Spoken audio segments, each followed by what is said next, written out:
माता दी दोस्तों, सिद्ध आयुर्वेदा में आपका बहुत स्वागत है। कृपया हमारे चैनल को सब्सक्राइब करें व बेल आइकन दबाएं। आज हम आपको नाड़ी ज्ञान के विषय में जानकारी लेके आए हैं।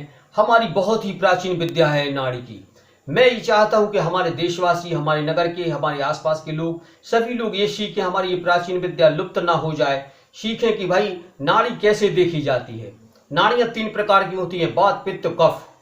अब जो है नाड़ी को हम कैसे देखें, सबसे पहले हम आपको बता दें कि ये अंगूठा रहता है, इसकी जो जड़ रहती है यहाँ नीचे जाए, वात, पित्त, कफ।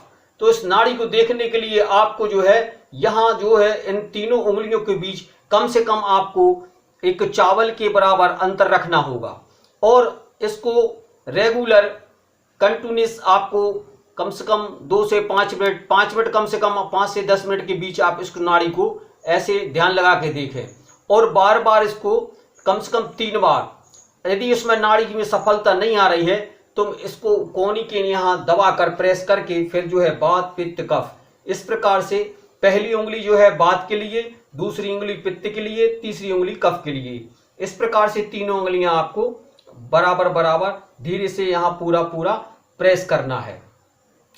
तो आपको समझ आएगा कि ये पहली नाड़ी जो है वात की चल रही है, दूसरी पित्त की, तीसरी कफ की।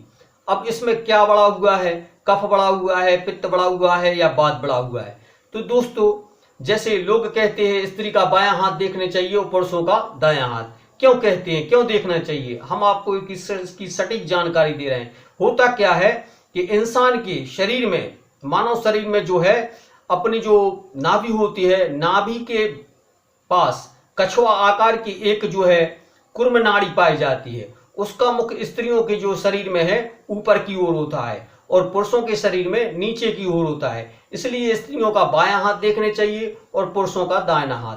तभी शरीर में क्या है, वात बड़ा है, पित्त बड़ा है, ज्वर है, शीतवाद है, कफवाद है, मेदवाद है, रक्तवाद है, क्या है उसका आपको ज्ञान तभी हो पाएगा। अब नाड़ी कब देखने चाहिए, सोते हुए व्यक्ति की नाड़ी ना देखें। कोई कसरत करके आया है तो उसकी नाड़ी ना देखें। भूखा प्यासा है उस वक्त उस व्यक्ति की, उस रोगी की आप नाड़ी कभी ना देखें। या कोई आगे के सामने ठंड के समय में ताप के आ रहा है तो उस समय भी उसकी नाड़ी देखना व्यर्थ है। या भोजन करके बैठा है, आपके पास आया है, या धूप से आया है, तो इस अवस्था में, या दौड़ के आया है, या कोई मेहनत का काम करके आया है, लकड़ी काट के आया है, दौड़ के आया है, तो उस समय उसकी नाड़ी ना देखें।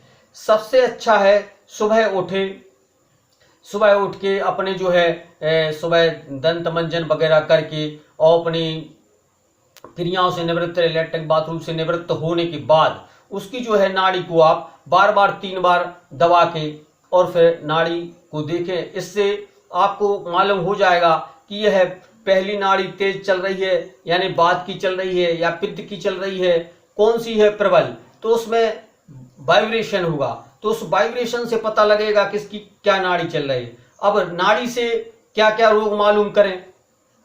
अब जैसे वात है, पित्त है, कफ है, द्विदोष है, त्रिदोष है, सन्निपात है। सन्निपात क्या है, वात, पित्त और कफ जब आपस में डिस्टर्ब हो जाते हैं, मिल जाते हैं, तो सन्निपात बन जाता है।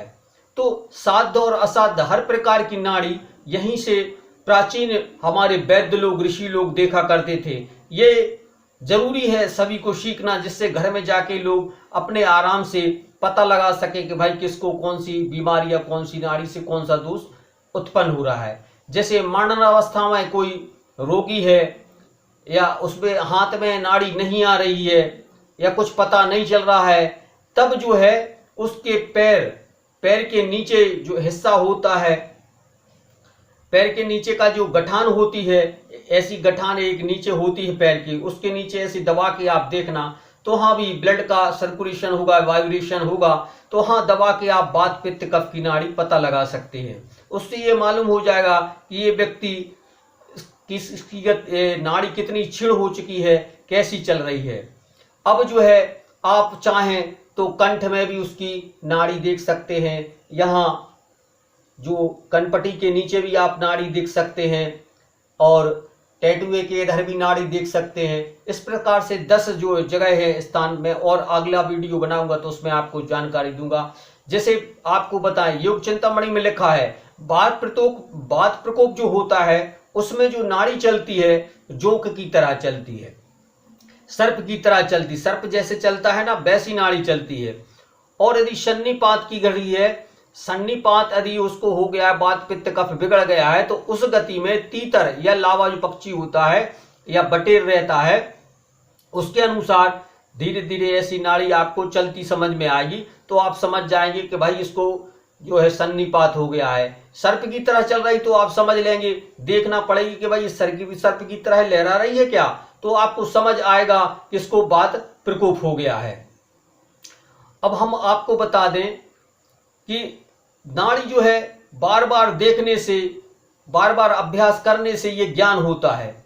अब जो है कलाई जो होती है, बताना बेटा, तो इसको अच्छे से, जैसे आपको समझ नहीं आ रहा है कि कैसे, तो इधर जो कोहनी होती है, कोहनी को ऐसे दबाएं, ऐसे हिला के उसको दबा के प्रेस करके आप नाड़ी का वेग यहां देख सकते हैं, बात पित्त और कफ। तो ये तीनों आपको यहां मिलेंगी, बात पित्त और कफ। तो ऐसे आपको दबाएंगे तो उससे आपको, ये अंगूठी की जड़ है तो यहां जो है वायु प्रधान नाड़ी यानी कि बात की नाड़ी होती है, और यहां जो है पित्त, यहां है जो कफ की नाड़ी होती है। तो अपने शरीर की जो धमनियां होती हैं, अपना जो हार्ट का जो वाइब्रेशन, उसका जो ब्लड भ्रमण कर रहा है, वैसे तो अपने शरीर में 72,000 नाड़ियां शास्त्रों में बताई। 72,000 आप कहोगे वैद्य जी क्या कह रहे हैं, 72,000 नाड़ियां। तो अपने शरीर में जितने रूम कोप होते हैं और उन रूम कोपों के अनुसार अपने पूरे शरीर में बात पित्त और कफ की नाड़ियां जो है पूरे शरीर में, तो रोमकूपों में जो पसीना आता है तो वो नाड़ियों के द्वारा है, यानी हमारी नाड़ियां जीवित हैं। आपको एक चीज बता दें कि नाड़ियों की जो फड़कन होती है, वो फड़कन जो है उंगलियों के दबाने से, ये उंगली प्रेस करोगे तो इसके दबाने से आपको मालूम होगी। अब जो है अपना शरीर का जो रक्त है, आयुर्वेदिक ग्रंथों में लिखा है रक्तवाहिनियां जो है, नालियां स्पष्ट रूप से 700 सराएं होती हैं। उनमें से मुख्य जो है 10 रक्तवाहिनियां, 10 कफवाहिनियां, 10 पित्तवाहिनियां, 10 वायुवाहिनियां। इसके अतिरिक्त जो रक्त के अशुद्ध रक्त विकार का जो विभाग है वो भी अलग अलग प्रकार का है, बहुत सारी जानकारी मिलती है। 24 प्रकार की धमनी अपने शरीर में, जो ऊर्ध्वगामिनी, अधोगामिनी और त्र्यकगामिनी, ये 3 विभाग अलग अलग प्रकार के हैं।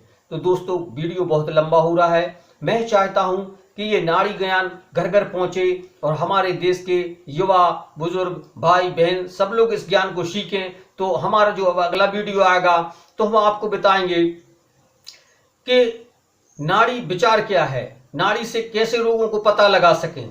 इसमें अलग अलग स्टेज के वीडियो होंगे और ये कोई 5-10 मिनट में आप सीखने वाले नहीं हो, एक वीडियो मात्र देखने से आप इसको ज्ञान को हासिल करने वाले नहीं हो। ये बहुत बड़ा एक विषय है, तो इसको धीरे धीरे हम अगले वीडियो में फिर समझाएंगे, उसके बाद फिर समझाएंगे। तो आप इस ज्ञान को ग्रहण करें और इसका लाभ उठाएं।